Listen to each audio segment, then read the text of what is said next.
जुलाई ਦੇ ਵੀ ਸਾਨੂੰ ਕਿਹਾ ਜਾ ਰਿਹਾ ਕਿ ਤੁਸੀਂ 2 ਵੀਲਰ ਦੀ ਆਪਣੀ ਸੇਲ ਬੰਦ ਕਰੋ। ਕਹਿੰਦੇ ਬੈਟਰੀ ਵਾਲੀ ਆ ਰਹੀ है वो साडा तो काम डेड हो जाना। ਜਿਹੜੇ इलेक्ट्रिक आए व्हीकल यहाँ मार्केट में आते हैं ना तो उनको कोई रिपेयर कर सकता, ना कोई चार्जिंग सिस्टम है, ना कुछ है। ਇਹ ਭੁੱਖਮਾਰੀ ਦੇ ਨਾਲ ਮਿਸਤਰੀ ਜ਼ਰੂਰ ਮਰ ਜਾਣਗੇ ਮਗਰ ਪੋਲੂਸ਼ਨ ਦੇ ਨਾਲ ਨਹੀਂ ਮਰਨਗੇ। ਤਾਂ ਇਹ ਗੱਡੀ ਚੱਲਣੀ ਨਹੀਂ ਚਾਹੀਦੀ, ਪੈਟਰੋਲ ਵਾਲੀ ਗੱਡੀ ਚੱਲਣੀ ਚਾਹੀਦੀ ਹੈ। 2 ਵੀਲਰ ਬਾਈਕ ਹੈ ਜਿਹੜੀ ਆਪਣੀ ਹੈਗੀ ਇਲੈਕਟ੍ਰੀਕਲ। ਇਹਦੇ ਵਿੱਚ ਰਿਕੁਐਸਟ ਇਹ ਵੀ ਜਿਹੜੇ ਇਹਦੇ ਟਾਇਰ ਹੈਗੇ 2 ਵੀਲਰ ਇਹਦੇ ਵਿੱਚ ਨਾ ਸੈਂਸਰ ਹੁੰਦਾ ਹੈ। ਜਿਹੜੇ ਪੈਂਚਰ ਵਾਲੇ ਆ ਆਲਮੋਸਟ ਉਹ ਪੈਂਚਰ ਵੀ ਨਹੀਂ ਲਾ ਸਕਦੇ ਕਿਉਂਕਿ ਜੇ ਅਸੀਂ ਸੂਆ ਲਾਉਂਦੇ ਆ ਤਾਂ ਉਹਦਾ ਪੈਂਚਰ ਸੈਂਸਰ ਤੇ ਲੱਗਦਾ ਤਾਂ ਸਾਡੇ ਨਾਲ ਕਸਟਮਰ ਪੈ ਜਾਂਦਾ। ਜਿਹੜੇ ਪੈਟਰੋਲ ਵਾਲੇ ਮੋਟਰਸਾਈਕਲ ਹੈ ਤਾਂ ਵਧੀਆ ਹੈ, ਇਹਨੂੰ ਜਿੱਥੇ ਮਰਜ਼ੀ ਰਿਪੇਅਰ ਕਰਾ ਲਓ, ਕੁਝ ਵੀ ਕਰਾ ਲਓ ਸਕਦੇ ਤੁਸੀਂ। ਤੇ ਦੂਜੀ ਗੱਲ ਜਿਹੜਾ ਹੁਣ ਇਲੈਕਟ੍ਰੀਕਲ ਆ ਰਿਹਾ ਕੋਈ 80,000 ਦੀ ਆ ਰਹੀ ਹੈ, ਕੰਪਨੀ ਕਹਿੰਦੀ ਹੈ 60 ਕਿਲੋਮੀਟਰ ਚਲੇਗੀ 70 ਕਿਲੋਮੀਟਰ ਚਲੇਗੀ, ਇਹ 20 ਕਿਲੋਮੀਟਰ ਚੱਲ ਕੇ ਰੁਕ ਜਾਂਦੀ ਹੈ। बैटरी वाली में आग भी लग जाती है चलते चलते, मैं खुद देखा। ਕੰਮ ਨੂੰ ਵਿਹਲੇ ਹੋ ਗਏ ਜੀ। ਜਿਹੜੇ ਜਿਵੇਂ ਕੋਈ ਚੀਜ਼ ਤੇਲ ਚੇਂਜ ਹੁੰਦਾ ਸੀਗਾ ਜਾਂ ਸਪੇਅਰ ਪਾਰਟ ਵਿਕਦਾ ਸੀ ਸਾਡਾ। पढ़े लिखे समझ सकते हैं पढ़े लिखे, लेकिन जेडी अनपढ़ हैं वो भूखे अपने आप मर जाएंगे। ਆਲਮੋਸਟ 99% ਖਤਮ ਹੈ ਕੰਮ। ਤਾਂ 25-30 ਹਜ਼ਾਰ ਲੋਕ ਇੱਥੋਂ ਦੀ ਰੋਟੀ ਖਾ ਰਹੇ ਨੇ, ਉਹ ਸਾਰੀਆਂ 25-30 ਹਜ਼ਾਰ ਲੋਕ ਇੱਥੋਂ ਇਫੈਕਟਡ ਹੁੰਦੇ ਆ। ਸਵਾਗਤ ਹੈ, ਤੁਸੀਂ ਦੇਖ ਰਹੇ ਹੋ ਹਮਦਰਦ ਟੀਵੀ। ਇੱਕ ਨਵੀਂ ਜੋ ਚੰਡੀਗੜ੍ਹ ਯੂਟੀ ਦੇ ਵਿੱਚ ਜਿਹੜਾ ਇੱਕ ਨਵਾਂ ਮੋਟਰਸਾਈਕਲ ਨੂੰ ਲੈ ਕੇ ਜਿਹੜਾ 2 ਵੀਲਰ ਨੂੰ ਲੈ ਕੇ ਇੱਕ 2022 ਚ ਪਾਲਿਸੀ ਆਈ ਸੀ। ਇੱਕ ਪਾਲਿਸੀ ਜਿਹੜੀ ਹੁਣ 2023 ਚ ਲਾਗੂ ਕੀਤੀ ਜਾਣੀ ਹੈ। ਹਾਲੇ ਵਿਚਾਰ ਚੱਲ ਰਹੇ ਨੇ ਕਿ ਜਿਹੜੇ ਮੋਟਰਸਾਈਕਲ ਹੈਗੇ ਨੇ 2 ਵੀਲਰ ਹੈਗੇ ਨੇ ਉਹਨਾਂ ਦੀ ਜਗ੍ਹਾ ਤੇ ਈਵੀ ਨੂੰ ਜਿਹੜਾ ਪ੍ਰਚਲਿਤ ਕੀਤਾ ਜਾ ਰਿਹਾ। ਵਾਤਾਵਰਣ ਦੇ ਪ੍ਰਦੂਸ਼ਣ ਨੂੰ ਦੇਖਦੇ ਹੋਏ ਵਾਤਾਵਰਣ ਨੂੰ ਬਚਾਉਣ ਦੇ ਲਈ ਕਦਮ ਚੱਕੇ ਜਾ ਰਹੇ ਨੇ ਕਿ ਵਾਤਾਵਰਣ ਜਿਹੜਾ ਆਉਣ ਵਾਲੇ ਸਮੇਂ ਜਿਹੜਾ এনवायरमेंट ਹੈਗਾ ਉਸ ਨੂੰ ਕਿਸ ਕਦਮ ਬਚਾਇਆ ਜਾਵੇ। ਅਸੀਂ ਅੱਜ ਮੋਟਰਸਾਈਕਲ ਜਿਹੜੀ ਮਾਰਕੀਟ ਹੈਗੀ ਹੈ ਮੋਟਰ ਮਾਰਕੀਟ 'ਚ ਪਹੁੰਚੇ ਆ। ਉੱਥੋਂ ਉਹਨਾਂ ਨੇ ਵਿਚਾਰ ਜਾਣਾ ਕਿ ਈਵੀ ਦੇ ਨਾਲ ਕਿੰਨਾ ਕੁ ਜਿਹੜਾ এনवायरमेंट ਜਿਹੜਾ ਬਚੇਗਾ। ਸਾਡੇ ਨਾਲ ਹੈਗੇ ਨੇ ਤੁਹਾਡੀ ਵਰਮਾ ਜੀ, ਤੁਹਾਡੀ ਸਪੇਅਰ ਪਾਰਟ ਦੁਕਾਨ ਹੈ ਜੀ। ਹਾਂਜੀ ਹਾਂਜੀ। ਈਵੀ ਨੂੰ ਆਉਣ ਦੇ ਨਾਲ এনवायरमेंट ਦਾ ਕਿੰਨਾ ਕੁ ਪ੍ਰਭਾਵ ਮਤਲਬ ਜਿਹੜਾ ਬਚਣ ਜਾ ਰਿਹਾ ਹੈ ਤੇ ਜਿਹੜਾ ਤੁਹਾਡੀ ਦੁਕਾਨਦਾਰੀ 'ਚ ਕੀ ਅਸਰ ਹੈਗਾ? ਦੇਖੋ ਜੀ ਈਵੀ ਦੇਖੋ ਆਉਣ ਵਾਲੇ ਟਾਈਮ ਦੀ ਤਾਂ ਵੈਸੇ ਤਾਂ ਰਿਕੁਆਇਰਮੈਂਟ ਹੈਗੀ ਹੈ, ਲੇਕਿਨ ਇਹਦੇ ਨਾਲ ਜਿਹੜੇ ਸਾਡੇ ਕਾਰੋਬਾਰ ਦੇ ਉੱਤੇ ਕਾਫੀ ਅਸਰ ਪਾ ਰਿਹਾ ਹੈ ਕਿਉਂਕਿ ਈਵੀ ਦੇ ਆਉਣ ਨਾਲ ਸਾਡਾ ਜਿਹੜਾ ਸਪੇਅਰ ਪਾਰਟ ਦਾ ਜਿਹੜਾ ਕੰਮ ਹੈਗਾ ਉਹ ਕਾਫੀ ਡਾਊਨ ਚਲੇ ਜਾਏਗਾ ਕਿਉਂਕਿ ਈਵੀ ਦੇ ਵਿੱਚ ਜਿਹੜੀ ਮੂਵੇਬਲ ਪਾਰਟਸ ਨੇ ਉਹ ਬਹੁਤ ਘੱਟ ਨੇ ਤੇ ਇਸ ਕਰਕੇ ਬਹੁਤ ਬੜਾ ਜਿਹੜਾ ਆਇਲ ਸੈਗਮੈਂਟ ਹੈਗਾ ਜਿਹੜਾ ਆਇਲ ਦੀ ਤਾਂ ਲੋਡ ਹੀ ਨਹੀਂ ਪੈਣੀ ਹੈਗੀ ਹੈ ਈਵੀ ਦੇ ਵਿੱਚ ਤੇ ਇਸ ਕਰਕੇ ਸਾਡੇ ਕੰਮਕਾਰ ਤੇ ਤਾਂ ਬਹੁਤ ਜ਼ਿਆਦਾ ਫਰਕ ਪਏਗਾ। ਪਰ এনवायरमेंट ਬਚੇਗਾ ਜੇਕਰ ਈਵੀ ਤੁਸੀਂ ਫਿਊਲ ਦੀ ਗੱਲ ਕੀਤੀ ਨਾ ਜਲੇਗਾ ਤੇ ਨਾ ਹੀ ਪੋਲੂਸ਼ਨ ਹੋਏਗਾ। ਦੇਖੋ ਜੀ ਪੋਲੂਸ਼ਨ ਦਾ ਤਾਂ ਦੇਖੋ ਫਰਕ ਤਾਂ ਹੈ, ਹੁਣ ਸਰਕਾਰ ਇਹਨੂੰ ਪ੍ਰਮੋਟ ਕਰ ਰਹੀ ਹੈ ਤਾਂ ਉਹਦਾ ਕੋਈ ਨਾ ਕੋਈ ਰੀਜ਼ਨ ਤਾਂ ਹੋਏਗਾ, ਲੇਕਿਨ ਸਾਡੇ ਕੰਮਾਂ ਉੱਤੇ ਵੀ ਬਹੁਤ ਬੜਾ ਫਰਕ ਪੈ ਰਿਹਾ ਹੈਗਾ। ਸਾਨੂੰ ਮਤਲਬ ਇਸ ਚੀਜ਼ ਦੇ ਵੀ ਕਰਨਾ ਪਏਗਾ। ਸਾਨੂੰ ਇਸ ਤੇ ਅਗਰ ਸਵਿਚਿੰਗ ਕਰਨੀ ਵੀ ਪਏਗੀ ਤਾਂ ਇੱਕਦਮ ਅਗਰ ਸਾਡੇ ਉੱਤੇ ਸਵਿਚਿੰਗ ਕਰਨੇ ਸਾਡੇ ਤੇ ਐਕਸਟਰਾ ਜਿਹੜਾ ਸਾਨੂੰ ਇਨਵੈਸਟਮੈਂਟ ਕਰਨੀ ਪਏਗੀ ਉਹਦਾ ਵੀ ਬਹੁਤ ਲੋਡ ਪਏਗਾ। ਆਲਰੇਡੀ ਮਾਰਕੀਟ ਸਲੰਪ ਚੱਲ ਰਹੀ ਹੈਗੀ ਹੈ ਤਾਂ ਇਸ ਕਰਕੇ ਕਾਫੀ ਫਰਕ ਹੈਗਾ ਇਸ ਚੀਜ਼ ਦਾ। ਤੁਸੀਂ ਬਾਈ ਜੀ ਤੁਸੀਂ ਵੀ ਸਪੇਅਰ ਪਾਰਟ ਦਾ ਹੀ ਹੈ ਜੀ ਸਾਡਾ। ਕੀ ਅਸਰ ਜਿਹੜਾ ਦਿਖਦਾ ਹੈ? ਅਸਰ ਤਾਂ ਇਹ ਹੈ ਜੀ ਕਿ ਕੰਮ ਨੂੰ ਵਿਹਲੇ ਹੋ ਗਏ ਜੀ। ਜਿਹੜੇ ਜਿਵੇਂ ਕੋਈ ਚੀਜ਼ ਤੇਲ ਚੇਂਜ ਹੁੰਦਾ ਸੀਗਾ ਜਾਂ ਸਪੇਅਰ ਪਾਰਟ ਵਿਕਦਾ ਸੀ ਸਾਡਾ, ਈਵੀ ਦੀ ਗੱਡੀ ਆ ਕੇ ਉਹ ਨਹੀਂ ਵਿਕਦਾ ਜੀ। ਈਵੀ ਦੀ ਗੱਡੀ ਹੈ ਜਿਹੜਾ ਪੈਟਰੋਲ ਬੰਦਾ ਚਲਾ ਕੇ ਗੱਡੀ ਚਲੋ ਉਹਦਾ ਵੀ ਇੰਜਨ ਵੀ ਕਰਾਉਂਦਾ ਸੀਗਾ, ਸਾਲ ਬਾਅਦ ਸਰਵਿਸ ਵੀ ਕਰਾਉਂਦਾ ਸੀ, ਉਹ ਸਸਤੀ ਹੁੰਦੀ ਸੀ। ਈਵੀ ਦੇ ਵਿੱਚ ਇਹ ਹੈ ਜੀ ਕਿ ਬੰਦੇ ਨੂੰ ਸਾਲ ਬਾਅਦ ਜਾਂ 2 ਸਾਲ ਬਾਅਦ 5 ਸਾਲ ਬਾਅਦ ਬੈਟਰੀ ਪਾਉਣੀ ਪੈਗੀ, ਉਹਨੇ ਪੈਸੇ ਉਹਦੇ ਜ਼ਿਆਦਾ ਇਨਵੈਸਟ ਹੁੰਦੇ ਆ ਜੀ। ਉਹ ਤੁਹਾਨੂੰ ਲੱਗਦਾ ਪੋਲੂਸ਼ਨ ਵੱਧ ਰਿਹਾ ਹੈ? ਵੈਸੇ ਪੋਲੂਸ਼ਨ ਵੱਧਦਾ ਰਿਹਾ ਪਰ ਈਵੀ ਦੇ ਨਾਲ ਘਟੇਗਾ ਵੀ ਪੋਲੂਸ਼ਨ ਜੀ।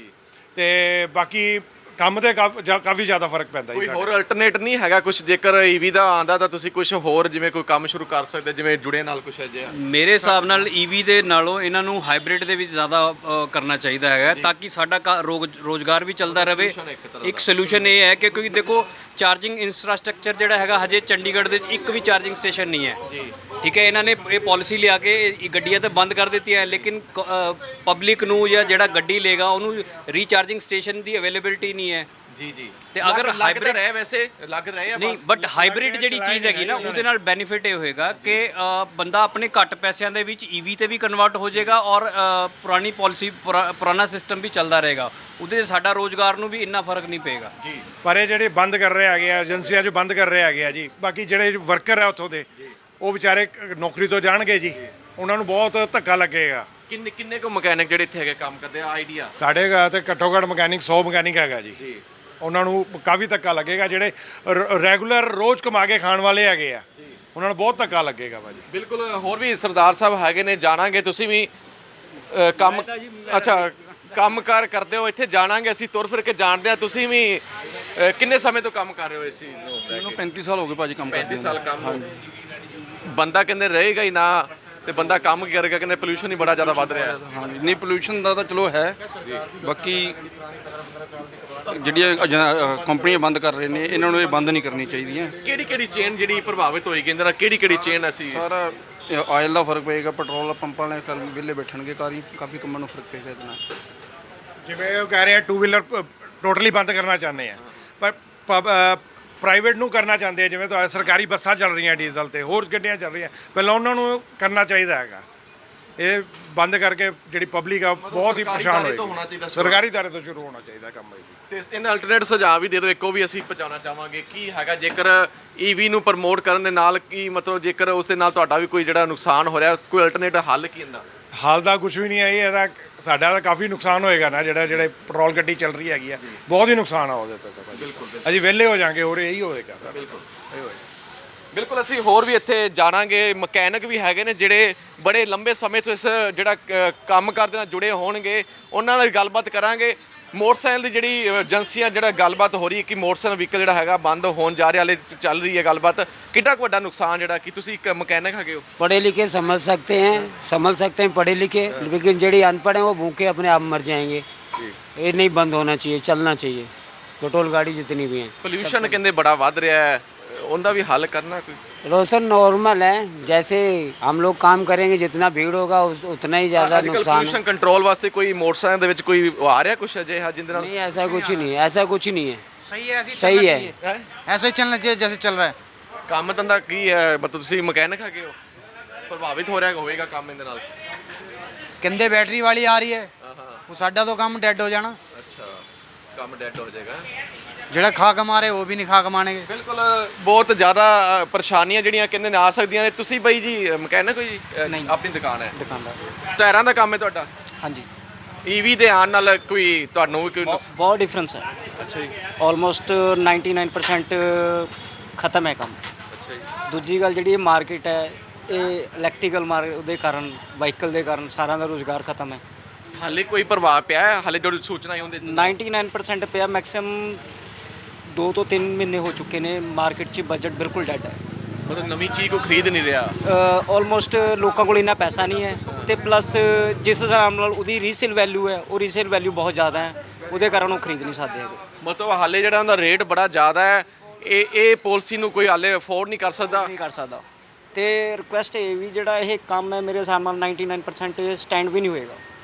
ਬਿਲਕੁਲ ਸਟੈਂਡ ਵੀ ਨਹੀਂ ਹੋਏਗਾ। ਇਹਦਾ ਅਲਟਰਨੇਟ ਹੱਲ ਹੈਗਾ ਤੁਹਾਡੇ ਕੋਲ ਕੋਈ? ਜੇਕਰ ਈਵੀ ਦੇ ਨਾਲ ਕੋਈ ਹੋਰ ਤੁਹਾਡਾ ਕੰਮ ਜਿਹੜਾ ਕੋਈ ਅਲਟਰਨੇਟ ਹੱਲ ਹੋਵੇ ਕੋਈ? ਹੱਲ ਸਰ ਆਲਮੋਸਟ ਮੈਂ ਤੁਹਾਨੂੰ ਦੱਸ ਰਿਹਾ, ਜਦ ਮਕੈਨੀਕਲ ਦੀ ਰੁਜ਼ਗਾਰੇ ਖਤਮ ਕਰਦੇ ਫਿਰ ਹੱਲ ਕਿੱਥੋਂ ਨਿਕਲੇਗਾ ਤੁਹਾਡਾ? ਬਿਲਕੁਲ ਬਹੁਤ ਹੀ ਜਿਹੜੀ ਰੋਟੀ ਪਾਣੀ ਦਾ ਜਿਹੜਾ ਇੱਕ ਹੁੰਦਾ ਹੈ, ਪਰਿਵਾਰ ਚੱਲਦੇ ਨੇ ਤਾਂ ਪਰਿਵਾਰਾਂ ਦਾ ਨੁਕਸਾਨ ਜਿਹੜਾ ਜ਼ਰੂਰ ਹੋਏਗਾ। ਤਾਂ ਇਹ ਅਸੀਂ ਜਾਣਨ ਦੇ ਲਈ ਅੱਜ ਪਹੁੰਚੇ ਹਾਂ ਮੋਟਰ ਮਾਰਕੀਟ ਦੇ ਵਿੱਚ, ਜਿੱਥੇ ਵੱਖ-ਵੱਖ ਪ੍ਰਕਾਰ ਦੇ ਵੱਖ-ਵੱਖ ਜਗ੍ਹਾ ਤੋਂ ਆ ਕੇ ਲੋਕ ਜਿਹੜੇ ਕੰਮ ਕਰਦੇ ਨੇ। ਆਪਕੋ ਤੁਹਾਨੂੰ ਪਤਾ ਮੋਟਰਸਾਈਕਲ ਆਉਣ ਵਾਲੇ ਸਮੇਂ 'ਚ ਪਾਲਿਸੀ ਬਣ ਰਹੀ ਹੈ, ਬੰਦ ਹੋ ਸਕਦਾ ਤੇ ਮੋਟਰਸਾਈਕਲ ਦਾ ਕੰਮ ਘਟੇਗਾ ਤੇ ਤੁਹਾਡੀ ਪ੍ਰਭਾਵ ਪਏਗਾ ਕੋਈ? बाबा मेरा तो इलेक्ट्रिकल का काम है जी, मैनू नहीं पेगा। ਅੱਛਾ, ਇਲੈਕਟ੍ਰੀਕਲ ਆ, ਤੁਹਾਨੂੰ ਫਾਇਦਾ ਮਿਲੇਗਾ? हाँ जी, मैनू फायदा मिलेगा जी। ਈਵੀ ਦੇ ਨਾਲ ਤੁਹਾਨੂੰ ਫਾਇਦਾ ਮਿਲੇਗਾ? हाँ जी, हाँ जी। ਚਲੋ ਇਹ ਬਾਈ ਦਾ ਇੱਕ ਬੜਾ ਵਧੀਆ ਰਿਵਿਊ ਹੈਗਾ, ਕਹਿੰਦੇ ਫਾਇਦਾ ਮਿਲੇਗਾ ਕਿਉਂਕਿ ਹਰ ਇੱਕ ਕੰਮ ਪ੍ਰਕਾਰ ਦੇ ਹੁੰਦੇ ਨੇ, ਉਹਨਾਂ ਕੰਮਾਂ ਦੇ ਨਾਲ ਜਿਹੜਾ ਪ੍ਰਭਾਵ ਦਾ ਫਰਕ ਪਏਗਾ। ਤੁਸੀਂ ਬਾਈ ਜੀ ਆਪਣਾ ਇੱਥੇ ਕੀ ਕੰਮ ਹੈ ਤੁਹਾਡਾ? ਮਕੈਨਿਕ ਦਾ ਕੰਮ। ਮਕੈਨਿਕ ਕੰਮ ਹੈ। ਈਵੀ ਨੂੰ ਪ੍ਰਮੋਟ ਕੀਤਾ ਜਾ ਰਿਹਾ ਹੈ। ਅਲਟਰਨੇਟ ਕਹਿ ਰਹੇ ਨੇ ਕਿ ਅਸੀਂ ਜਿਹੜਾ ਮੋਟਰਸਾਈਕਲ ਹੈਗੇ ਨੇ ਹਲੇ ਪਾਲਿਸੀ ਬੰਦ ਹੋ ਸਕਦੇ ਨੇ, ਤਾਂ ਪ੍ਰਭਾਵ ਤਾਂ ਸਾਡੇ ਕੰਮ ਤੇ ਤਾਂ ਪਏਗਾ ਜੀ। ਨਾਲੇ ਅੱਜ ਕੱਲ ਜਿਹੜੇ ਵਹੀਕਲ ਆ ਰਹੇ ਨੇ ਜੀ, ਨਾ ਪੋਲੂਸ਼ਨ ਜ਼ਿਆਦਾ ਨਹੀਂ ਹੈਗਾ। ਅੱਛਾ ਜੀ। ਪੋਲੂਸ਼ਨ ਬਹੁਤ ਕਮ ਹੈ। ਇਹ ਪੋਲੂਸ਼ਨ फ्री है व्हीकल है एक किस्म के। ਜਿਹੜੇ इलेक्ट्रिक आए व्हीकल यहाँ मार्केट में आते हैं, ना तो उनको कोई रिपेयर कर सकता, ना कोई चार्जिंग सिस्टम है, ना कुछ है। अब एक बंदा चौथी मंजिल पे रहता है, वो नीचे के किस तरह चार्जर करेगा? ਗੱਡੀ ਉਸ ਖੜੀ ਕਰਨ ਦੀ ਜਗ੍ਹਾ ਉਸकी दूर है, कोई किराए ਤੇ ਰਹਿੰਦਾ ਹੈ, ਉਹ ਕਿੱਦਾਂ ਇਲੈਕਟ੍ਰਿਕ? ਬਿਲਕੁਲ ਜਿਹੜਾ ਚੰਡੀਗੜ੍ਹ ਤੁਸੀਂ ਬਹੁਤ ਵਧੀਆ ਪੁਆਇੰਟ ਹੈਗਾ। ਬਾਈ ਦਾ ਕਹਿਣਾ ਹੈ ਕਿ ਚੌਥੀ ਫਲੋਰ ਤੇ ਬੰਦਾ ਰਹਿ ਰਿਹਾ ਕਿ ਥੱਲੇ ਆ ਕੇ ਕਿਵੇਂ ਅੱਜ ਕੱਲ ਘਰੇ ਤਾਂ ਕੋਈ ਰੋਕਣ ਨਹੀਂ ਦਿੰਦਾ ਵਹੀਕਲ ਨੂੰ। हाँ जी, कोई किराए पे रह रहा है, वो कितने गड्डी खड़ी करने की उसकी जगह ही नहीं है, तो वो चार्जिंग कहाँ कर लेगा? बिल्कुल। कोई चार्जिंग एक पॉइंट भी मेरे को दिखा दो चंडीगढ़ के अंदर छोटे व्हीकल के लिए। बिल्कुल। ऑटो के सर्विस है, चार्जिंग पॉइंट कारा के लिए लग गए, पर ਸਕੂਟਰ ਛੋਟੇ ਮਤਲਬ ਪਹਿਲਾਂ ਬੇਸਮੈਂਟ ਬਣਾਉਣਾ ਜ਼ਰੂਰੀ ਹੈ। ਪਹਿਲੇ ਜ਼ਰੂਰੀ ਹੈ, ਇਹਨਾਂ ਨੇ ਹਾਲੀ ਪਰ ਤੁਹਾਡੀ ਮੁਸ਼ਕਲਾਂ ਵੀ ਕਦੇ ਸੁਣੀਆਂ ਨੇ ਆ ਕੇ ਵੀ ਕੋਈ ਸ਼ਾਨ ਨਾਲ ਸਮਝ ਮੁਸ਼ਕਲ? ਨਹੀਂ ਨਹੀਂ ਇਦਾਂ ਕਦੇ ਕਦੇ ਕਿਸੇ ਨੇ ਕੁਝ ਨਹੀਂ ਸੁਣਿਆ ਸਾਡਾ, ਕਦੇ ਨਹੀਂ। ਨਹੀਂ। ਪ੍ਰਭਾਵ ਹੈਗਾ, ਤੁਸੀਂ ਇਹ ਕੰਮ ਕਰਨੇ ਕਿੰਨੇ ਸਾਲ ਹੋ ਚੁੱਕੇ ਤੁਹਾਨੂੰ? ਮੇਰੇ ਕੋ ਹੋ ਗਏ ਜੀ 35 ਸਾਲ ਹੋ ਗਏ। ਤੇ ਆਉਣ ਸਮੇਂ 'ਚ ਕੋਈ ਈਵੀ ਦੇ ਨਾਲ ਜੁੜਿਆ ਕੰਮ ਕਰ ਸਕਦੇ ਹੋ ਤੁਸੀਂ?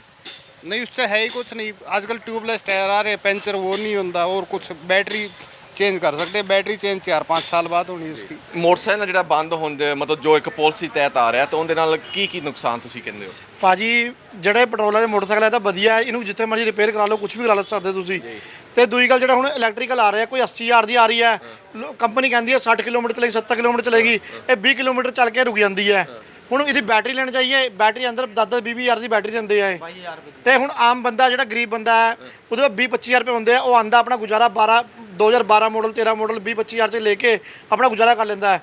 ਉਹ 'ਚ ਕੋਈ ਮੰਨ ਲਓ ਕੋਈ ਇੰਜਨ ਦਾ ਕੰਮ ਵੀ ਹੁੰਦਾ ਛੋਟਾ ਮੋਟਾ, 2000 ਰੁਪਏ ਲਾ ਕੇ ਉਹ ਸਹੀ ਹੋ ਜਾਂਦਾ ਹੈ। ਇਲੈਕਟ੍ਰੀਕਲ ਦੀ ਬੈਟਰੀ 10,000 ਰੁਪਏ ਦੀ ਹੈ, ਬੰਦਾ ਕਿੱਥੇ ਉਹਨੂੰ ਪਕਾ ਲੂਗਾ। ਹੁਣ ਕੋਈ ਓਲਾ ਨਿਕਾਲਤੀ ਹੈ, ਕੋਈ TVS ਨੇ ਕੱਢਤੀ ਹੈ, ਉਹਦਾ ਭਾਜੀ ਕੋਈ ਫਾਇਦਾ ਨਹੀਂ ਹੈ, ਬਾਹਰ ਰਿਪੇਅਰ ਨਹੀਂ ਹੈ। ਹੁਣ ਮਿਸਤਰੀਆਂ ਨੂੰ ਪੈਟਰੋਲ ਦੀ ਗੱਡੀ ਦਾ ਕੰਮ ਆਉਂਦਾ ਹੈ। ਮੰਨ ਕੇ ਚੱਲਦੇ ਤੁਹਾਡੇ ਗੱਲ ਇੱਕ, ਜੇ ਮੰਨ ਲਓ ਰਸਤੇ ਖਰਾਬ ਹੋ ਜਾਂਦੀ ਹੈ ਤਾਂ ਉਹ ਫਿਰ ਕਿਵੇਂ ਹੁੰਦਾ, ਹੱਲ ਕੀ? ਭਾਜੀ ਮੈਂ ਇਹ ਕਹਿ ਰਿਹਾ, ਹੁਣ ਮੰਨ ਲਓ ਇਲੈਕਟ੍ਰੀਕਲ ਗੱਡੀ ਜਾ ਰਹੀ ਹੈ ਕੋਈ, ਉਹ ਰਸਤੇ ਖਰਾਬ ਹੋ ਗਈ ਹੈ, ਮੰਨ ਲਓ ਹੁਣ ਸਾਡੀ 43 ਦੀ ਮਾਰਕੀਟ ਹੈ, ਕੋਈ ਮਕੈਨਿਕਲ ਆਊਗਾ, ਉਹਨੂੰ ਪਤਾ ਹੀ ਨਹੀਂ ਉਹਦੇ ਬਾਰੇ ਕਿਆ ਹੋਊਗਾ ਉਸ 'ਚ। ਹੁਣ ਕੰਪਨੀ ਦਾ ਬੰਦਾ ਜਾਏਗਾ, ਕੰਪਨੀ ਉਹਨੂੰ ਟੋਏ ਕਰਕੇ ਲੈਣਾ ਪਏਗਾ। ਭਾਜੀ ਟੋ ਕਰਕੇ ਵੀ ਲੈ ਜਾਣਾ ਪਏਗਾ। ਤਾਂ ਦੂਜੀ ਗੱਲ ਇਹ ਹੈ, ਕੰਪਨੀ 'ਚ ਜੇ ਉਹ ਜਾਏਗਾ ਤੇ ਉਹਦੀ 2 ਜਾਂ 3 ਦਿਨ ਉਹਨੂੰ ਰੋਕ ਲੂਗੇ, ਉਹਨੂੰ ਖੜੀ ਕਰ ਲੂਗੇ, ਤੇ ਉਸ ਤੋਂ ਵਿੱਚ ਹਰਾਸਮੈਂਟ ਆ ਬੰਦੇ ਦੀ। ਹੁਣ ਜਿਹੜਾ ਬੰਦਾ ਰੋਜ਼ ਡਿਊਟੀ ਕਰਨ ਵਾਲਾ ਬੰਦਾ ਹੈ, ਉਹ ਜੇ ਉਹਦੀ ਗੱਡੀ ਉੱਤੇ ਖੜੀ ਹੋ ਗਈ ਹੈ ਤੇ ਰਿਪੇਅਰ ਉਹਦੇ ਮੰਨ ਲਓ ਕਰ ਰਹੇ ਹੈ, ਤੇ ਉਹਦਾ ਬਿੱਲ ਹੀ 10,000 ਰੁਪਏ ਬਣਾ ਦੇंगे। ਉਹ ਕहेंगे बैटरी दिक्कत है, स्पेयर पार्ट आना, ये होना वो होना, कोई भाजी फायदा नहीं ਕਿਸੇ होगा। ਪਾਲਿਸੀ ਤੇ ਤੁਹਾਨੂੰ ਸਾਰੇ ਜੇ ਟ੍ਰੇਨਿੰਗ ਮਿਲ ਜਾਵੇ, ਸਾਰਿਆਂ ਨੂੰ ਕਹਿਣ ਵੀ ਤੁਹਾਨੂੰ ਟ੍ਰੇਨਿੰਗ ਦਿੱਤੀ ਜਾਏਗੀ, ਫਿਰ ਠੀਕ ਹੈ। ਭਾਜੀ ਟ੍ਰੇਨਿੰਗ ਵੀ ਮਿਲੇਗੀ ਤੇ ਇੰਨੇ ਲੋਕ ਬੇਰੁਜ਼ਗਾਰ ਵੀ ਤਾਂ ਹੋਣਗੇ ਜਿਨ੍ਹਾਂ ਨੇ ਉਹਨੂੰ ਪੈਟਰੋਲ ਦਾ ਕੰਮ ਸਿੱਖਿਆ। ਅੱਜ ਉਹ ਮੰਨ ਲਓ ਉਹਨਾਂ ਦੀ ਉਮਰ 40-40 ਸਾਲ ਹੈ, ਜੇ ਉਹ ਸਿੱਖਣ ਜਾਊਂਗੇ ਉਹ ਤਾਂ ਹੀ ਜੋਗੇ ਰਹਿ ਕੇ ਸਿੱਖਣ ਜੋਗੇ। ਉਹਨੇ ਘਰ ਦਾ ਖਰਚਾ ਕੌਣ ਚਲਾਏਗਾ? ਗਵਰਨਮੈਂਟ ਚਲਾਏਗੀ। ਇਹ ਭਾਜੀ ਬੇਕਾਰ ਪਾਲਿਸੀ ਕੱਢੀ ਇਹਨਾਂ ਨੇ। ਬਿਲਕੁਲ ਘਰ ਦਾ बैटरी वाली में आग भी लग जाती है चलते चलते, मैं खुद देखा। ਬਿਲਕੁਲ सही गल है। ਤੁਹਾਡਾ ਬਾਈ ਜੀ ਕੀ ਕੰਮ ਹੈਗਾ ਇੱਥੇ? ਮੇਰਾ ਓਨਲੀ ਟਾਇਰ ਪੈਂਚਰ ਹੁੰਦਾ ਜੀ ਜੀ ਵਾਹੀਕਲ ਦਾ ਮੈਂ ਪੈਂਚਰ ਤਾਂ ਨਹੀਂ ਲਗਾਉਂਦਾ। ਉਹਦੀ ਕੋਈ ਟਾਂਕਾ ਟੁੱਟ ਜਾਏ, ਤਾਰ ਖੋਲ ਦੇ ਵਿੱਚ ਟੁੱਟ ਜਾਏ, ਉਹਨੇ ਲੱਗਣਾ ਤੂੰ ਪੈਸੇ ਕਾਹਦੇ ਲਿੱਤੇ ਆ, ਗੱਡੀ ਤਾਂ ਸਟਾਰਟ ਨਹੀਂ ਹੋ ਰਹੀ, ਮੈਂ ਕੀ ਕਰ ਸਕਦਾ? ਟਾਇਰ ਦੇ ਨਾਲ ਮਤਲਬ ਤਾਰਾਂ ਦਾ ਕਨੈਕਸ਼ਨ ਹੁੰਦਾ ਕੋਈ? ਹਾਂਜੀ, ਕਨੈਕਸ਼ਨ ਕਿਉਂ ਨਹੀਂ ਹੁੰਦਾ? ਚੱਕਾ ਖੋਲਣਾ ਸੌਖਾ ਨਹੀਂ ਹੈ, ਬੁਲਟ ਨਾਲੋਂ ਵੀ ਔਖਾ ਹੈ। ਚੱਕਾ ਖੋਲਣਾ ਬੁਲਟ ਨਾਲੋਂ ਵੀ ਔਖਾ ਹੈ। ਅੱਛਾ, ਮਤਲਬ ਪੈਂਚਰ ਲਾਉਣ ਦੇ ਵਿੱਚ ਤੁਸੀਂ ਅੱਗੇ ਕਦੇ ਤੁਹਾਡੇ ਕੋਈ ਵਹੀਕਲ ਆਇਆ ਕਦੇ? ਵਹੀਕਲ ਤਾਂ ਆਏ ਹੈ, ਅਸੀਂ ਲੰਬੀ ਪਾ ਕੇ ਜਿਸ ਸਾਈਕਲ ਦਾ ਪੈਂਚਰ ਲਾਉਂਦੇ ਸੀ, ਅਸੀਂ ਕੱਚਾ ਪੈਂਚਰ ਲਾਉਂਦੇ ਸੀ ਟਿੱਕੀ ਵਾਲਾ। ਅੱਛਾ। ਹੁਣ ਗਾਹ ਕਹਿੰਦਾ ਨਾ ਪੱਕਾ ਲਾਓ, ਅੱਛਾ। ਹੁਣ ਅਸੀਂ ਪੱਕਾ ਵੀ ਲਾਉਂਦੇ ਹਾਂ, ਕੱਚਾ ਵੀ ਲਾਉਂਦੇ ਹਾਂ। ਮਤਲਬ ਤੁਸੀਂ ਫਿਰ ਮਨਾ ਕਰਦੇ ਕਰੋਗੇ ਫਿਰ? ਅਸੀਂ ਤਾਂ ਮਨਾ ਕਰਦੇ ਆ। ਅੱਛਾ। ਗਾਹ ਕਹਿੰਦਾ ਜੀ ਇੰਨੇ ਪੈਸੇ, ਉਹ ਸੈਂਸਰ ਹਿਲ ਗਿਆ ਤਾਂ ਫਿਰ ਸੈਂਸਰ ਹੁੰਦਾ ਉਹਦੇ ਵਿੱਚ। ਆਲਮੋਸਟ ਜਿਹੜੀ 2 ਵੀਲਰ ਬਾਈਕ ਹੈ ਜਿਹੜੀ ਆਪਣੀ ਹੈਗੀ ਇਲੈਕਟ੍ਰੀਕਲ, ਇਹਦੇ ਵਿੱਚ ਰਿਕੁਐਸਟ ਇਹ ਵੀ ਜਿਹੜੇ ਇਹਦੇ ਟਾਇਰ ਹੈਗੇ 2 ਵੀਲਰ, ਇਹਦੇ ਵਿੱਚ ਨਾ ਸੈਂਸਰ ਹੁੰਦਾ ਹੈ। ਜਿਹੜੇ ਪੈਂਚਰ ਵਾਲੇ ਆ ਆਲਮੋਸਟ ਉਹ ਪੈਂਚਰ ਵੀ ਨਹੀਂ ਲਾ ਸਕਦੇ, ਕਿਉਂਕਿ ਜੇ ਅਸੀਂ ਸੂਆ ਲਾਉਂਦੇ ਆ ਤਾਂ ਉਹਦਾ ਪੈਂਚਰ ਸੈਂਸਰ ਤੇ ਲੱਗਦਾ ਤਾਂ ਸਾਡੇ ਨਾਲ ਕਸਟਮਰ ਪੈ ਜਾਂਦਾ, ਅਸੀਂ ਜਵਾਬ ਦੇ ਦਿੰਦੇ। ਕਹਿੰਦਾ ਗੱਡੀ ਸਟਾਰਟ ਨਹੀਂ ਹੋਈ, ਹੁਣ ਮੇਰਾ ਕੀ ਕਸੂਰ ਹੈ? ਠੀਕ ਹੈ, ਮੈਂ ਤਾਂ ਪੈਂਚਰ ਲਾਇਆ, ਮੈਂ ਤਾਂ 50 ਲੈ ਕੇ 500 ਕੇ ਉੱਪਰ ਉਹ ਗੱਲ ਪੈਂਦਾ ਮੇਰੇ ਉਲਟਾ ਗੱਲ ਪਏਗਾ। ਕਿਆ ਕੀਤਾ ਤੂੰ, ਇਹ ਕੀ ਕਰ ਲਿਆ? ਮੋਟਰ ਮਾਰਕੀਟ 'ਚ ਸਾਡੇ ਨਾਲ ਸਰਦਾਰ ਸਾਹਿਬ ਹੈਗੇ ਨੇ। ਸਰਦਾਰ ਸਾਹਿਬ, ਜਿਹੜੀ ਪਾਲਿਸੀ ਹੈਗੀ ਕਿ ਤੁਸੀਂ ਇਹਨੂੰ ਕਿੱਦਾਂ ਦੇਖਦੇ ਹੋ? ਇਹ ਭਾਜੀ ਜਿਹੜੇ ਪੈਟਰੋਲ ਵਾਲੇ ਸਕੂਟਰ ਮੋਟਰਸਾਈਕਲ ਚੱਲਦੇ ਆ, ਇਹਨਾਂ ਦਾ ਪ੍ਰਦੂਸ਼ਣ ਵੈਸੇ ਹੁੰਦਾ ਨਹੀਂ ਹੈਗਾ। ਜਿਹੜੀ ਇਹਨਾਂ ਨੇ ਇਲੈਕਟ੍ਰੋਨਿਕ ਗੱਡੀ ਕੱਢਤੀ ਨਾ, ਇਹ ਭੁੱਖਮਾਰੀ ਦੇ ਨਾਲ ਮਿਸਤਰੀ ਜ਼ਰੂਰ ਮਰ ਜਾਣਗੇ, ਮਗਰ ਪੋਲੂਸ਼ਨ ਦੇ ਨਾਲ ਨਹੀਂ ਮਰਨਗੇ। ਤਾਂ ਇਹ ਗੱਡੀ ਚੱਲਣੀ ਨਹੀਂ ਚਾਹੀਦੀ, ਪੈਟਰੋਲ ਵਾਲੀ ਗੱਡੀ ਚੱਲਣੀ ਚਾਹੀਦੀ ਹੈ। ਮਤਲਬ ਇੱਕ ਭਾਵਕ ਤੁਸੀਂ ਦੇ ਰਹੇ ਹੋ ਮੈਸੇਜ ਹੈਗਾ ਕਿ ਨੁਕਸਾਨ ਢਿੱਡ ਤੇ ਨੁਕਸਾਨ ਹੈਗਾ। ਢਿੱਡ ਤੇ ਜੀ ਹੁਣ ਅਸੀਂ ਬੁੱਢੇ ਹੋ ਗਏ, ਦੇਖ ਲਓ 35 ਸਾਲ ਹੋ ਗਏ ਸਾਨੂੰ ਕੰਮ ਕਰਦੇ, ਤੇ ਹੁਣ ਸਾਡਾ ਅੱਗੇ ਕੀ ਬਣੇਗਾ ਇਹ ਦੇਖੋ। ਤੇ ਸਾਹ ਲੈਣ 'ਚ ਜੇਕਰ ਮੁਸ਼ਕਲ ਹੋਈ ਤਾਂ ਫਿਰ ਉਹ ਤਾਂ ਕੋਈ ਹਾਲੇ ਤੱਕ ਤਾਂ ਪ੍ਰੋਬਲਮ ਨਹੀਂ ਆਈ ਹੈ ਜੀ। ਜਿਵੇਂ ਕਿ ਚੰਡੀਗੜ੍ਹ ਦੇ ਵਿੱਚ ਪਿਛਲੇ ਦਿਨੀ ਅਖਬਾਰਾਂ 'ਚ ਤਾਂ ਸਾਰੀ ਕਿਤੇ ਹੈਗਾ ਕਿ ਜਿਹੜੀ EV ਵਹੀਕਲ ਹੈਗਾ, ਇਸ ਨੂੰ ਪ੍ਰਮੋਟ ਕਰਨ ਦੇ ਲਈ ਜਿਹੜੇ 2 ਵੀਲਰ ਹੈਗਾ ਉਸ ਦੇ ਉੱਪਰ ਪਾਬੰਦੀ ਲਗਾਈ ਜਾ ਰਹੀ ਹੈ। ਕਿ ਆਉਣ ਵਾਲੇ ਸਮੇਂ ਦੇ ਵਿੱਚ ਜਿਹੜੀ ਯੋਜਨਾ ਹੈਗੀ ਕਿੱਥੋਂ ਤੱਕ ਪਹੁੰਚਦੀ ਹੈ, EV ਵਹੀਕਲ ਨੂੰ ਕਿੰਨਾ ਪ੍ਰਮੋਟ ਕੀਤਾ ਜਾਂਦਾ ਤੇ ਕੀ ਜਿਹੜੇ ਨੁਕਸਾਨ? ਸਾਡੇ ਨਾਲ ਜਿਹੜੇ ਆਟੋਮੋਬਾਈਲ ਜਿਹੜਾ 2 ਵੀਲਰ ਜਿਹੜੀ ਐਸੋਸੀਏਸ਼ਨ ਹੈਗੀ ਉਹਦੇ ਪ੍ਰਧਾਨ ਹੈਗੇ ਨੇ, ਵਪਾਰ ਮੰਡਲ ਦੇ ਸਾਡੇ ਨਾਲ ਹੈਗੇ ਨੇ ਸਰ ਰਣਜੀਵ ਜੀ। ਸਭ ਤੋਂ ਪਹਿਲਾਂ ਤਾਂ ਜਾਣਨਾ ਚਾਹਾਂਗੇ ਵੀ ਚੰਡੀਗੜ੍ਹ ਜਿਹੜੀ ਪਾਲਿਸੀ ਆਈ ਹੈ, ਇਹ ਪੂਰੇ ਡਿਊਟੀਆਂ ਜਿਹੜੀ ਦੇਸ਼ ਦੇ ਹੋਰ ਉੱਥੇ ਵੀ ਆਈ ਕਿ ਚੰਡੀਗੜ੍ਹ ਦੇ ਵਿੱਚ ਹੀ ਹੈ ਸਰ? ਇਹ ਪਾਲਿਸੀ ਐਕਚੁਅਲੀ ਕੱਲ ਦੀ ਡੇਟ ਤੱਕ 26 ਸਟੇਟਸ ਤੇ ਯੂਨੀਅਨ ਟੈਰੀਟਰੀ 'ਚ ਆ ਚੁੱਕੀ ਹੈ ਜੀ। This policy is promoted by central government ਤੋਂ ਸਟੇਟਾਂ ਨੂੰ ਯੂਟੀ ਨੂੰ ਪੈਸਾ ਦਿੱਤਾ ਜਾ ਰਿਹਾ ਜਿਹੜੇ ਅੱਗੇ ਕਸਟਮਸ ਪਾਸ ਕੀਤਾ ਜਾ ਰਿਹਾ ਔਰ ਕਿਸੇ ਵੀ ਸਟੇਟ ਦੇ ਵਿੱਚ ਜਾਂ ਯੂਨੀਅਨ ਟੈਰੀਟਰੀ ਦੇ ਵਿੱਚ ਕੋਈ ਰਿਸਟ੍ਰਿਕਸ਼ਨ ਨਹੀਂ ਲਗਾਈ ਗਈ ਕਿ ਤੁਸੀਂ ਇੰਨੇ ਟੂ ਵੀਲਰ ਵੇਚ ਪਾਓਗੇ ਡੀਜ਼ਲ ਪੈਟਰੋਲ ਔਰ ਜਾਂ ਕਾਰਾਂ ਵੇਚ ਪਾਓਗੇ ਬਟ ਚੰਡੀਗੜ੍ਹ 'ਚ ਇੱਕ ਸਪੈਸ਼ਲ ਗ੍ਰਿਡ ਲਗਾ ਦਿੱਤੀ ਗਈ ਔਰ ਉਸ ਦਾ ਬੇਸ 2021 ਦਾ ਨੰਬਰ ਲਿਆ ਗਿਆ ਜਿਸ ਦੇ ਬੇਸ ਤੇ ਹੁਣ ਨੰਬਰ ਖਤਮ ਹੁੰਦੇ ਜਾ ਰਹੇ ਹੈ ਤਾਂ ਉਸਦਾ ਇਹ ਇੰਪੈਕਟ ਆ ਰਿਹਾ ਹੈ ਕਿ ਜੁਲਾਈ ਦੇ ਵਿੱਚ ਸਾਨੂੰ ਕਿਹਾ ਜਾ ਰਿਹਾ ਹੈ ਕਿ ਤੁਸੀਂ ਟੂ ਵੀਲਰ ਦੀ ਆਪਣੀ ਸੇਲ ਬੰਦ ਕਰੋ। ਜਿੱਦਾਂ 2022 ਦੇ ਵਿੱਚ ਪਾਲਿਸੀ ਆਈ ਸੀ ਤੇ 2023 ਦੇ ਵਿੱਚ ਕੁਝ ਵਹੀਕਲ ਮਤਲਬ ਜਿਹੜੇ ਡਿਸਾਈਡ ਕੀਤਾ ਸੀ ਕਿ ਇਹਨੇ ਤੱਕ ਆਰਸੀ ਬਣੇਗੀ ਉਹ 2021 ਦਾ ਬੇਸ ਸੀਗਾ ਕਿ ਜੇ ਉੱਥੇ 20,000 ਗੱਡੀ ਵਿਕੀ ਸੀ ਤਾਂ 35% ਦੇ ਹਿਸਾਬ ਨਾਲ ਤੁਸੀਂ 7,000 ਹੈ ਵੇਚਣੀ ਹੈ ਇਲੈਕਟ੍ਰਿਕ ਵੇਚਣੀ ਹੈ ਉਸ ਹਿਸਾਬ ਨਾਲ 70% ਹੋਇਆ ਉਹ 70% ਹੋ ਹੀ ਨਹੀਂ ਸਕਦਾ ਜਦ ਪ੍ਰੋਡਕਸ਼ਨ ਹੀ ਕੰਟਰੀ ਦੇ 5-6% ਟੂ ਵੀਲਰ ਦੀ ਹੈਗੀ ਹੈ ਇਲੈਕਟ੍ਰਿਕ ਦੀ ਤਾਂ 70% ਚੰਡੀਗੜ੍ਹ ਨੂੰ ਕਿੱਥੋਂ ਮਿਲ ਜਾਣਗੇ ਪੋਸੀਬਲ ਹੀ ਨਹੀਂ ਹੈਗਾ ਜੀ ਹਾਂਜੀ ਬਿਲਕੁਲ। ਤੇ ਇਹ ਜਿਹੜੇ ਤੁਸੀਂ ਕਹਿ ਰਹੇ ਹੋ ਕਿ ਇਸ ਦੇ ਨਾਲ ਕਿੰਨਾ ਕੁ ਜਿਹੜਾ ਪ੍ਰਭਾਵ ਹੈਗਾ ਇੱਕ ਪਾਸੇ ਗ੍ਰੀਨ ਰੈਵੋਲੂਸ਼ਨ ਜਿਹੜਾ ਕਿ এনवायरमेंट ਨੂੰ ਬਚਾਉਣ ਦੇ ਲਈ ਜਿਹੜੀ ਅੱਗੇ ਆ ਰਹੇ ਨੇ ਮੁਹਿੰਮ ਲਗਾਤਾਰ ਚੱਲ ਰਹੀਆਂ ਨੇ ਤੇ ਇਸ ਦਾ ਨੁਕਸਾਨ ਕੀ ਹੈਗਾ ਸਰ ਇਹਦਾ ਨੁਕਸਾਨ ਐਕਚੁਅਲੀ ਦੇਖਿਆ ਜਾਏ ਤਾਂ ਅੱਜ ਦੀ ਡੇਟ 'ਚ ਸਾਰੀ ਯੂਰੋ 6 ਕੰਪਲਾਇੰਟ ਗੱਡੀਆਂ ਨੇ ਯੂਰੋ 6 ਵੀ ਫੇਸ 2 ਆ ਚੁੱਕਿਆ ਹੈ ਕੋਈ ਗੱਡੀ ਪੋਲਿਊਸ਼ਨ ਨਹੀਂ ਕਰ ਰਹੀ already euro 2 euro 3 2 stroke engine two wheeler ਸਭ ਬੰਦ ਹੋ ਚੁੱਕੇ ਹੈ as they are not at all polluting thing ਬਹੁਤ ਹੋਰ ਚੀਜ਼ਾਂ ਜਿਹੜੀ ਪੋਲਿਊਸ਼ਨ ਕਰ ਰਹੀਆਂ ਹੈ ਬਟ ਇਹ ਹੈ ਕਿ ਅਸੀਂ ਵੀ ਇਹ ਕਹਿੰਦੇ ਕਿ ਅਸੀਂ we are a part of country ਜੋ ਕੰਟਰੀ ਦੇ ਵਿੱਚ ਪਾਲਿਸੀ ਹੈਗੀ ਉੱਦਾਂ ਚੱਲੇਗਾ ਹੁਣ ਅਸੀਂ ਆਪਣੀ ਇਕੱਲੀ ਚੰਡੀਗੜ੍ਹ ਨੂੰ ਅਲੱਗ ਤਾਂ ਚਲਾ ਨਹੀਂ ਸਕਦੇ ਜੀ ਮਤਲਬ ਤੁਹਾਡੇ ਕਹਿਣ ਦਾ ਹੈਗਾ ਜੋ ਦੇਸ਼ 'ਚ ਹੁੰਦਾ ਹੈ ਉਹ ਹੀ ਮਤਲਬ ਚੰਡੀਗੜ੍ਹ 'ਚ ਹੋਣਾ ਚੰਡੀਗੜ੍ਹ 'ਚ ਹੀ ਹੋਣਾ ਚਾਹੀਦਾ ਜੀ ਅਸੀਂ ਅਲੱਗ ਕੰਟਰੀ ਦਾ ਹੈ ਨਹੀਂ ਕਿ ਸਾਡੀ ਕਾਨੂੰਨ ਬਣਨ ਉਹ ਕਰਨ ਯੂਟੀ 'ਚ ਮਤਲਬ ਪੂਰੀ ਸਖਤੀ ਨਾਲ ਜਿਹੜੇ ਇੱਕਦਮ ਇਹਨੂੰ ਕਲੋਜ਼ ਕੀਤਾ ਜਾ ਰਿਹਾ ਤੁਹਾਡੇ ਮੁਤਾਬਕ ਬਿਲਕੁਲ ਜੀ ਚੰਡੀਗੜ੍ਹ ਦੇ ਵਿੱਚ ਹੀ ਹੈ ਜਿਹੜੇ ਟਾਰਗੇਟ ਸਲੈਬ ਜਾਂ ਇੰਪਲੀਮੈਂਟ ਕੀਤੇ ਗਏ ਨੇ ਤੇ ਇਸ ਦੇ ਨਾਲ ਕਿੰਨਾ ਕੁ ਤੁਹਾਡਾ ਜਿਹੜਾ EMPLOYE ਹੈ ਕਿੰਨੀ ਕੁ ਤੁਹਾਡੀ ਜਿਹੜੀ ਏਜੰਸੀਆਂ ਦੇ ਜਿਹੜੇ ਮੁਲਾਜ਼ਮ ਕਰ ਰਹੇ ਨੇ ਤੁਸੀਂ ਕੋਈ ਉਸ ਚੀਜ਼ ਦੀ ਕਾਊਂਟ ਹੈਗਾ ਚੰਡੀਗੜ੍ਹ ਦੇ 'ਚ ਤਕਰੀਬਨ 50 ਏਜੰਸੀਆਂ ਹੈਗੀਆਂ ਜਿੱਥੇ ਕੋਈ 6 ਤੋਂ ਲੈ ਕੇ 7,000 EMPLOYE ਕੰਮ ਕਰਦਾ ਹੈ ਅਗਰ 6-7,000 × 4 ਕਰੀਏ ਤਾਂ 25-30,000 ਲੋਕ